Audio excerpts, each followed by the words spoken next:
Hey guys, welcome to Lake Stevens Auto Detailing, and this is part 3 of the MOLDY deep clean interior detail on this Ford F-450. If you haven't watched parts 1 and 2, there'll be links in the description as well as a little pop-up card on the top right here for you to watch.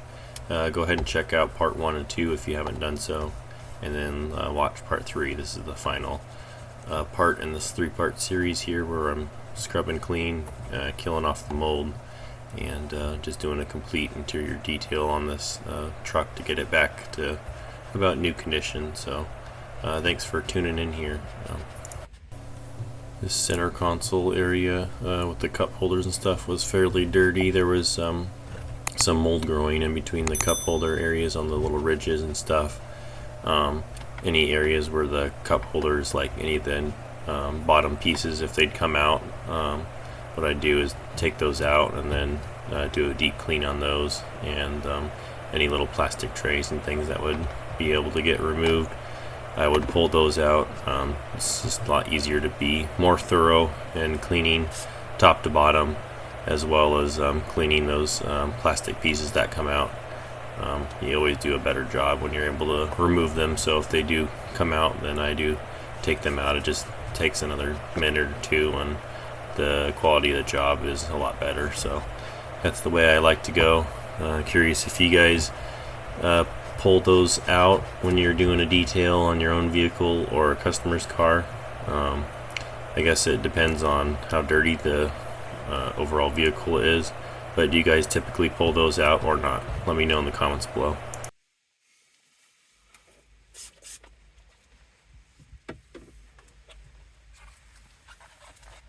As you can see pulling out this little removable plastic tray, little storage cubby, it's a lot easier to get into the nooks and crannies and the little ridges that help hold items that you might place in there from rolling around and stuff.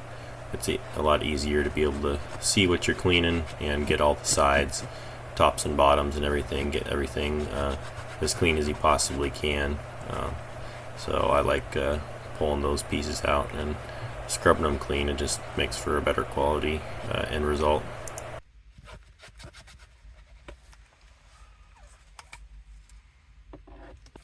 Now that I got that main tray piece cleaned up, I just left it kind of propped open so it can kind of the moisture and stuff can get baked out by the sun. And then we've got these two little cup holder inserts, rubber inserts, that need to get removed and cleaned just for a little more thorough cleaning. This one was being particularly difficult. I could have used some tweezers. Sometimes it's hard to get the little flap that they give you to little tab to pull those out. Sometimes it's a bit of a pain to get those things out, so especially if there's like spilled hot chocolate or coffee or anything there that's a little slightly sticky, maybe pop or something, it kind of glues to the bottom of the cup holder and makes it a real pain in the butt to get out. So sometimes that's the case, but we just go ahead and do the best job we can yanking that thing out and cleaning it, and look at this thing looking nice and clean here. Now that you've seen me scrubbing around and detailing this area for a bit, we're gonna throw this thing into fast forward, get going on wrapping up this area and move on to other areas. We're just gonna get in there. Sometimes in the cup holder area there's little cracks and corners and stuff. Sometimes you end up having to use the steamer to blast the crud out. This one was not too bad. I didn't have to do that, but just going over a few areas, making sure everything's nice and clean, and wiping all these areas to get them looking as good as we can. And we don't want to miss anything, so we're just double checking, making sure that we're getting everything wiped up. Now this little side pocket on the center console area had a little bit of mold growth on here, so we're gonna get that cleaned up. And also there's some little dirt and grime and hairs and stuff, so we're gonna get everything wiped clean, get any dust and grit and anything that might be on there, get the surfaces all nice and clean. And once I'm done wiping everything down, I do a final vacuum just to make sure anything I knocked loose when I was wiping the surfaces that landed in the carpets gets cleaned up We want the vehicle to look as clean as humanly possible when we present it to the customer, so they're satisfied and we do the job that we were paid to do.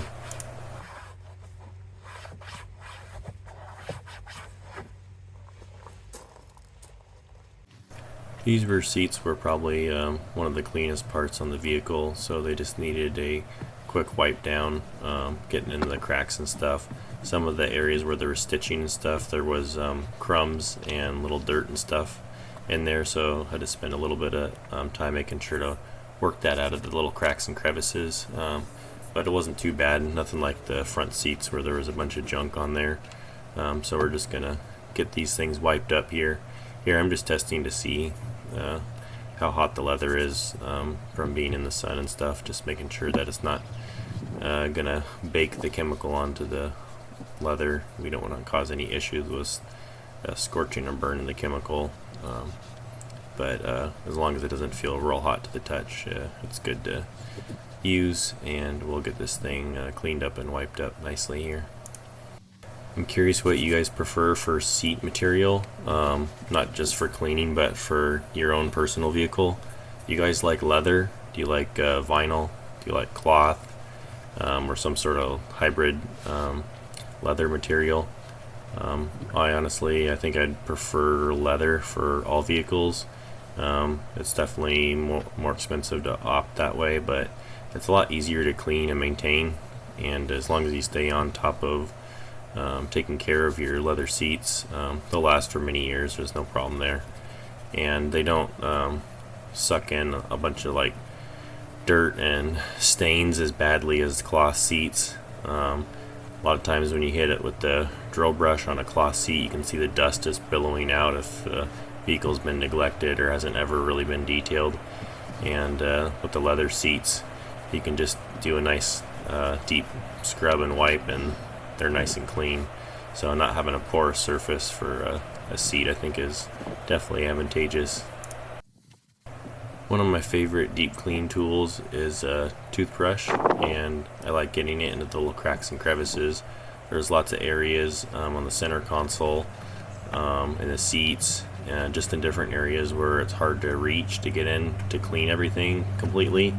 And getting in there with the soft bristles, it works great getting any little just anything out with the little cracks and crevices, whether it's just like a sticky liquid that's dried on there, or little food crumbs, things of that nature.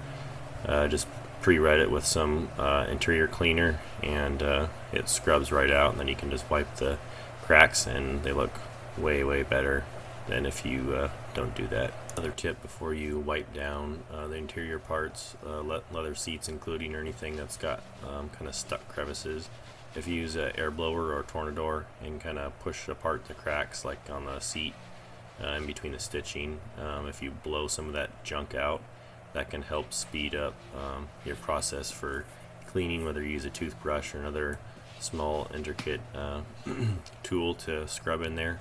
That can help blow some of the crud out.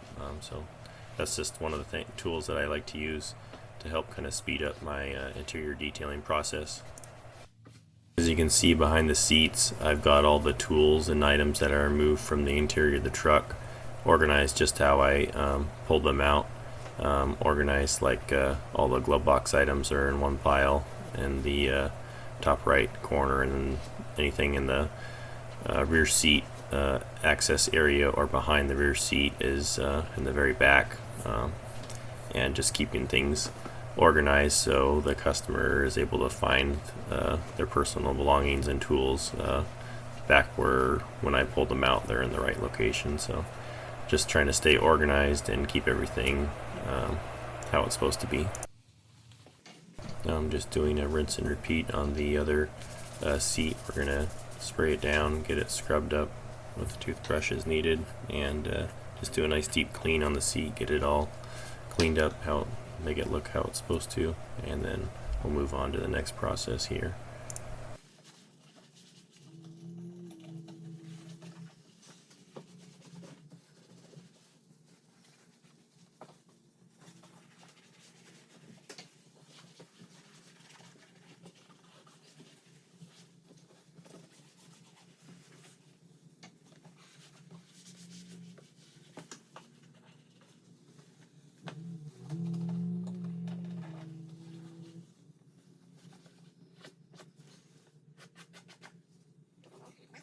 As you can see on this driver's seat, there was quite a bit of crud that was stuck in the cracks. I kind of zoomed in to show you a close view of how much junk was actually in there. So I kind of worked some of it out and vacuumed out the rest. Then we're going to scrub it out there with the wet toothbrush and get the remainder out and vacuum it out. Get the seat looking as clean as we possibly can.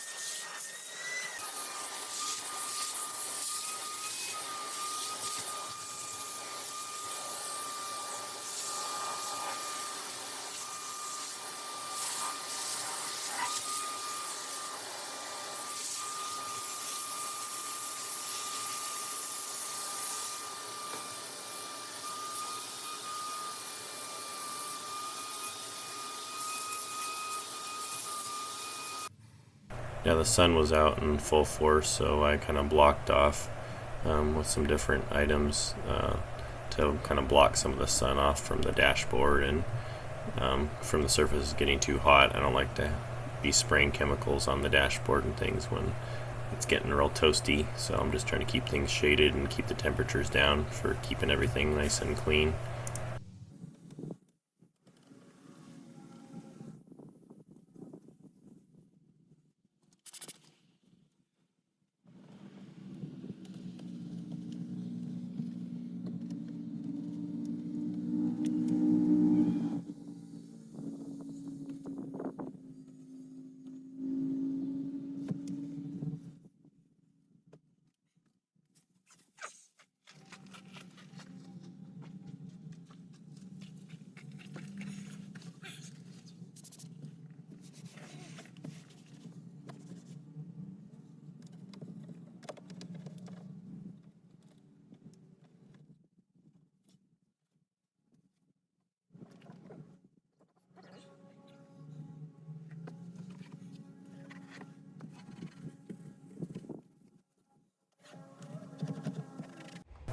So here I've got a antifungal and mold spray that helps kill off and prevent any future mold growth.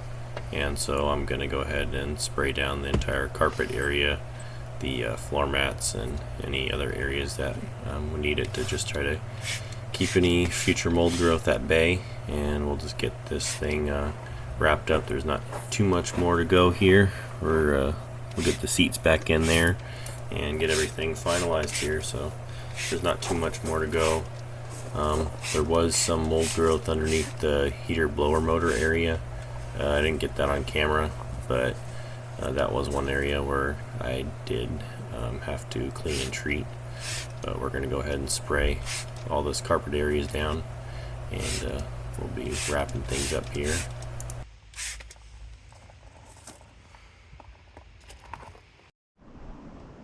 Alright, just about done here. Just got teeny little touch-ups to do, but pretty much finished here.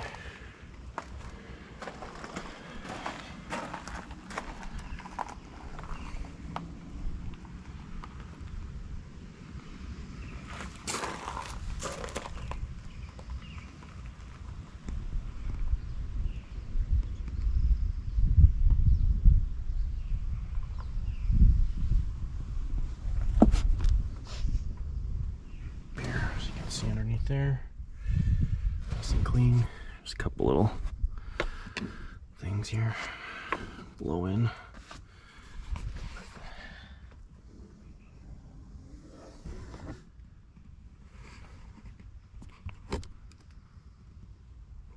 Nice and clear.